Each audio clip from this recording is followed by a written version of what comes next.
FMG का exam दे रहे हैं और वो उसमें पास नहीं हो पाए, वो सोचते हैं कि भाई प्लैब दे लें यूएसएम, जो इन टोटल बनता है वो बनता है अपना $23,000।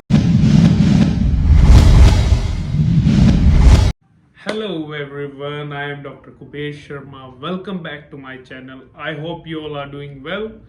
तो दोस्तों, आज की जो वीडियो मैं बनाने वाला हूँ वो बनाने वाला हूँ उन मेडिकोस के रिगार्डिंग जो कि यूएसए में अपना डॉक्टर बनने का सपना स्वीकार करना चाहते हैं और यूएसएमएल एग्जामिनेशन देना चाहते हैं। तो उनके लिए इंफॉर्मेटिव वीडियो है कि यूएसएमएलई में क्या स्टेप्स होते हैं, कैसे आप वहाँ पे डॉक्टर बन सकते हैं और कितना खर्चा आता है। तो जो बेसिक इंफॉर्मेशन है उसमें होता है कि यूएसएमएलई होता क्या चीज़ है। यूएसएमएलई मेडिकल लाइसेंसिंग एग्जाम है कि जिसके थ्रू आप यूएसए में प्रैक्टिस कर सकते हैं। इसकी फुल फॉर्म है United State Medical Licensing Examination. इस एग्जामिनेशन के 3 स्टेप्स होते हैं, step 1, step 2 CK and step 3। जो स्टेप 1 और स्टेप 2 सीके आप अपनी कंट्री में दे सकते हैं, आप जहाँ पे पढ़ रहे हैं वहाँ पे दे सकते हैं। ये आप अपने मेडिकल कॉलेज के दौरान दे सकते हैं, जब आप वहाँ पढ़ रहे हैं 1st से 6th ईयर तक कभी भी दे सकते हैं, या उसके बाद भी दे सकते हैं। जो स्टेप 1 एग्जामिनेशन होता है वो होता है प्री क्लिनिकल एग्जामिनेशन।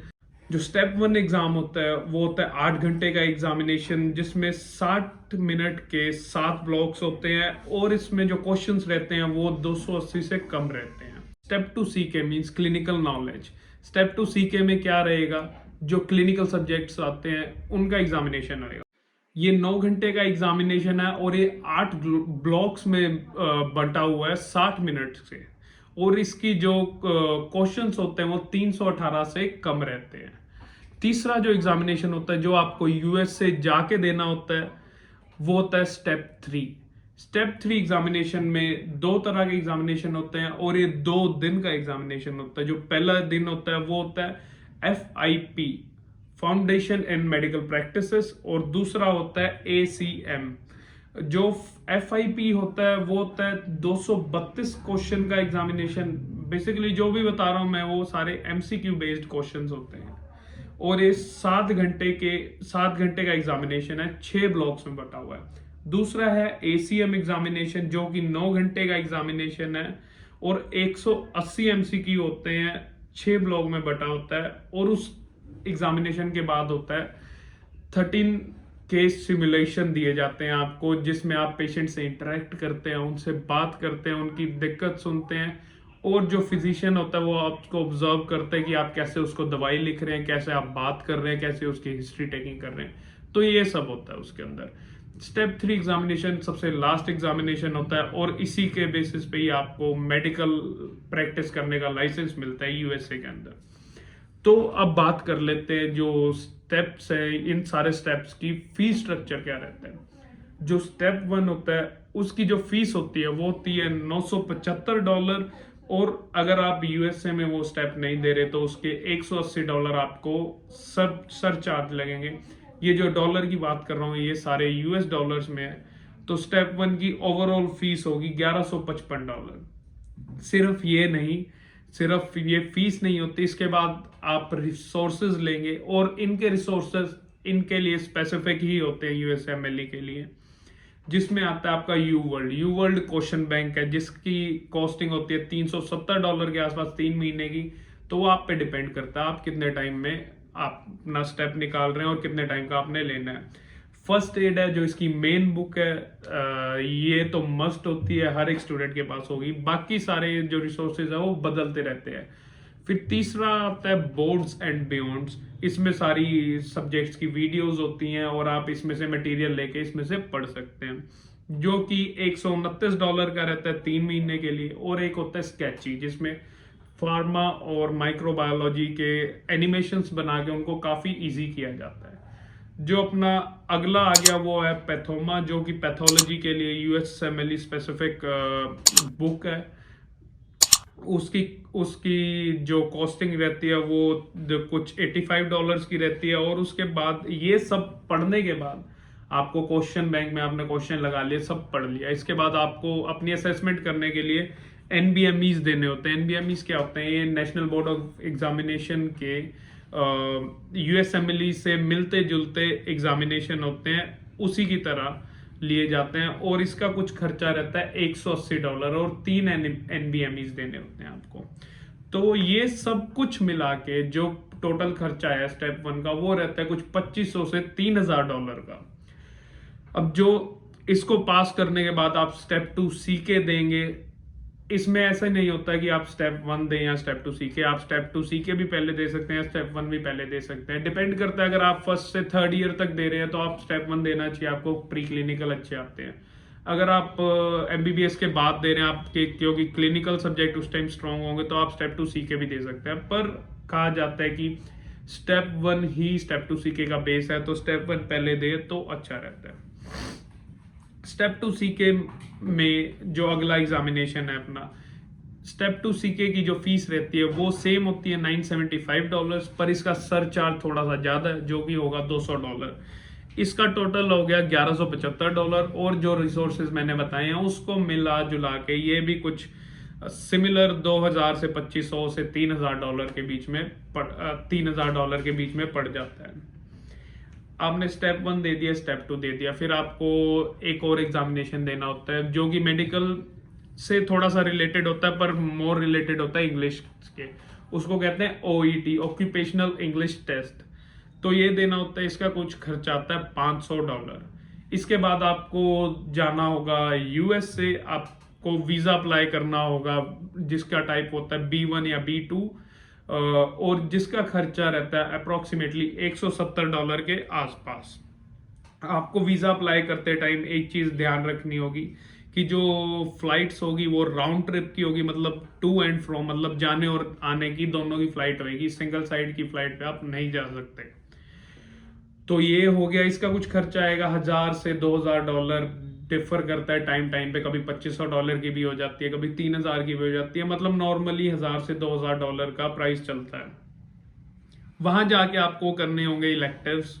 स्टेप 3 के लिए अपीयर होना होगा, स्टेप 3 दे देंगे आप, इलेक्टिव्स होंगे। उसके बाद इलेक्टिव्स में क्या होता है, इलेक्टिव्स और जिसको क्लर्कशिप भी कह सकते हैं, ये होता है कि आपको जो अमेरिका की जो मेडिकल फैसिलिटीज हैं और मेडिकल सिस्टम है उसमें ढालने के लिए, तो आपकी अलग अलग फिजिशियंस के साथ मिनिमम 3 इलेक्टिव्स चाहिए होते हैं, अलग अलग फिजिशियन के साथ, जिनके साथ आप राउंड पे जाएंगे, उनको देखेंगे वो पेशेंट के साथ कैसे इंटरेक्ट कर रहे हैं, मतलब सारे मेडिकल सिस्टम को समझेंगे। तो एक इलेक्टिव का खर्चा कुछ आता है $0 से लेके $5000 से। हाँ, काफी रेंज का फर्क है। तो ये प्राइवेट इलेक्टिव्स होते हैं, तो हर एक हॉस्पिटल का अलग अलग प्राइस रहता है। जो नॉर्मल खर्चा होता है वो होता है $1500 से $2000 से $2500। $1500 से $2500 के बीच में आपको इलेक्टिव मिल जाएगा। और आपको हर एक फिजिशियन से लेटर ऑफ रिकमेंडेशन, जिसको LOR कहते हैं वहां पर स्लैंग में, तो LOR मिलने के बाद LOR में क्या मेंशन होता है, आपका एक्सपीरियंस, आपका बिहेवियर और आपकी स्किल्स, सब कुछ मेंशन करके देगा फिजिशियन अपने एंड की तरफ से। फिर ये सब होने के बाद, इलेक्टिव्स होने के बाद जो मोटा मोटा खर्चा था वो हमारा कवर हो गया। तो जाएंगे मैचिंग के लिए। मैचिंग में जाएंगे तो सबसे पहले मैचिंग में जाने के बाद सबसे पहला प्रोसीजर आता है, वो होता है इरास टोकन, जिसका खर्चा आता है $150 के आसपास। और उसके बाद होता है NRMP टोकन, जिसका खर्चा रहता है कुछ $85 के आसपास। तो ये अप्लाई करने के बाद, दोनों टोकन अप्लाई करने के बाद आपको सारे प्रोग्राम्स में अप्लाई करना पड़ेगा। यहाँ पे वो सीन नहीं है कि आप एक जगह एग्जामिनेशन देंगे और आपका अपने आप हो जाएगा। आपको अलग अलग प्रोग्राम्स में अप्लाई करना पड़ेगा। जो इनकी भी प्रोग्राम्स में अप्लाई करने के भी पैसे भरने पड़ते हैं। जी, सही सुना आपने। और ये कम से कम 100 से 150 प्रोग्राम ऐसे हमें अप्लाई करने पड़ते हैं। जो पहले 10 प्रोग्राम का जो प्राइस लिस्ट होती है वो रहता है $100, टू बी प्रिसाइज $99 पर प्रोग्राम, पहले 10 प्रोग्राम के लिए। फिर जो नेक्स्ट 10 प्रोग्राम होगा उसके लिए $16, उससे अगले 10 के लिए आपको $19 और उससे अगले 10 के लिए $26। ऐसे ही आपको नेक्स्ट कर करके आपको पूरे 100 से 150 प्रोग्राम में आपको अप्लाई करना पड़ेगा। ये होने के बाद आपको बुलाया जाएगा जिस भी आपको प्रोग्राम में मैच हो जाएंगे, आप मैचिंग पूरी हो जाएगी, आपको अपने जो भी मर्जी की ब्रांच अगर मिलती है तो आप उसको चूज करते हैं। उसके बाद आपको बुलाया जाएगा इंटरव्यूज के लिए। तो इंटरव्यूज के लिए मिनिमम जो इंटरव्यूज होते हैं वो 3 to 5 रहते हैं, और ये यूनाइटेड स्टेट्स ऑफ अमेरिका के अलग अलग स्टेट्स में रहेंगे। तो यहाँ पे आने जाने का भी खर्चा होगा जिसका अप्रोक्सीमेटली रहता है $500 से $800 तक का। और उसके बाद जो इंटरव्यूज होने के बाद सब जो प्रोसेस है वो कंप्लीट हो जाता है। तो इसमें हमारा क्या नहीं कवर हुआ, जो रहने सहने का खर्चा, वहां पे जो रहने सहने का 3 महीने का अप्रोक्सीमेटली खर्चा आता है वो रहता है अपना $3,000 से $5,000 का, जिसमें आप रहना भी हो जाएगा और आपका खाना भी हो जाएगा। और पर मंथ का हेल्थ इंश्योरेंस होएगा जिसका खर्चा होता है $100 पर मंथ। और जब आप हॉस्पिटल में जाएंगे तो आपको माल प्रैक्टिस का इंश्योरेंस होता है जिसका रहता है $300 पर मंथ का, तो $900 ये लगा के चलिए। तो ये होने के बाद जब आप इंडिया आएंगे तो आपको 3 महीने के बाद वापस से इंडिया जाना पड़ेगा, आपको रिटर्न राउंड ट्रिप की एक और टिकट करानी पड़ेगी। ये सब होने के बाद जिसका फिर से $2,000 से $3,000 का खर्चा आएगा।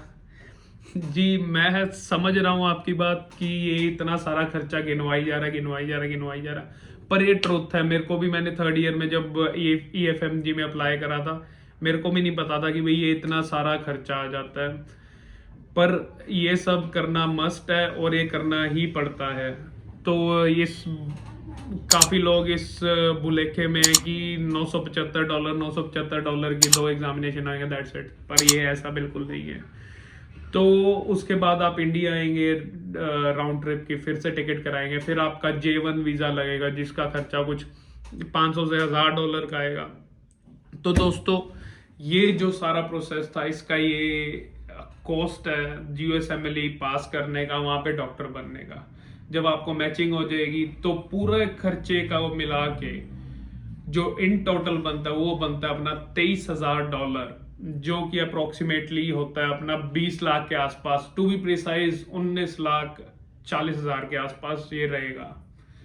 तो जो भी बंदा USMLE देने की सोच रहा है तो ये सारी बातें अपने दिमाग में रख के सोचें और तभी USMLE के लिए स्टेप उठाएं। और स्पेशली FMGs के लिए जो फॉरेन मेडिकल ग्रेजुएट्स बाहर से पढ़ के आए हैं और इंडिया में जो FMG का एग्जाम दे रहे हैं और वो उसमें पास नहीं हो पाए, वो सोचते हैं कि भाई प्लैब दे लें, USMLE दे लें, AMC दे लें, ऑस्ट्रेलिया मेडिकल काउंसिल का, पर ऐसा नहीं है भाई। पहले अपना FMG पास करो फिर कुछ और सोचो, क्योंकि आप वहां पे 20 लाख रुपए खर्च भी देंगे फिर भी आपको गारंटी नहीं आपकी मर्जी की ब्रांच मिलेगी। और USMLE जो FMG से है वो काफी ही टफ है। ये मत सोचिएगा कि बाहर के एग्जामिनेशन बहुत ही हल्के लेवल के एग्जामिनेशन है, इंडिया से काफी ही ज्यादा टफ है। तो पहले अपना FMG क्लियर कीजिए, आपको ये तो हो जाएगा कि आपकी जो 70-80 हजार 1 लाख रुपए तनख्वाह आने लग जाएगी, आपको ये दाल रोटी की तो कोई दिक्कत नहीं रहेगी भाई। आप 20 लाख रुपए लगा देंगे तो भी आपकी गारंटी नहीं है कि आप USA में डॉक्टर प्रैक्टिस कर सकते हैं, क्योंकि मेरे नॉन में कई दोस्त हैं, मैंने USMLE नहीं दिया खुद, पर मेरे को ये सारी इंफॉर्मेशन जो USMLE दे चुके हैं उनसे मिली है और ये सारी ऑफिशियल इंफॉर्मेशन है। तो कई लोग ऐसे भी हैं जिनके स्टेप 1 स्टेप 2 सीखे हो गए, उनको वीजा ही नहीं दे रही USA की गवर्नमेंट, 2 बार अप्लाई कर दिया, 2 बार रिजेक्शन लगा दी। वहां पे जा रहे हैं USMLE देने, उनको अपनी मर्जी की ब्रांच नहीं मिल रही, वहां पे जाके इंटरव्यू में उनको रिजेक्ट कर दिया गया। तो ये सब बातें, अगर कोई चीज बहुत अच्छी है तो हर एक चीज के प्रोस भी हैं और कॉन्स भी हैं। तो रिस्क मैनेजमेंट हर टाइम करके चलिए अपने। अगर आप FMGs हैं तो सबसे पहला टास्क आपका होना चाहिए कि इंडिया में अपना लाइसेंस लेना और FMG क्लियर करना, फिर ही और इधर उधर की सोचिए। तो होप करता हूं आपको मेरी वीडियो अच्छी लगी होगी। अगर कोई बात गलत कह दी हो तो मेरी तरफ से सॉरी। वीडियो अच्छी लगी हो तो लाइक कीजिएगा और कमेंट करके बताइएगा कि वीडियो आपको कैसी लगी और क्या क्या मेरे को चेंजेस करने चाहिए वीडियोस में। और अगर कोई भी क्वेश्चन हो तो किसी मर्जी टाइम मुझे कमेंट कर दीजिएगा, या फिर मेरे इंस्टाग्राम पे मुझे डीएम करिए, जिसका जो टाइटल है मैं डाल देता हूँ CABBY शर्मा, कैबी शर्मा मेरी यूजर आईडी है इंस्टाग्राम की। और मेरे चैनल को सब्सक्राइब करना ना भूलिए ताकि मैं ऐसी वीडियोस और बनाता रहूँ। Thank you so much.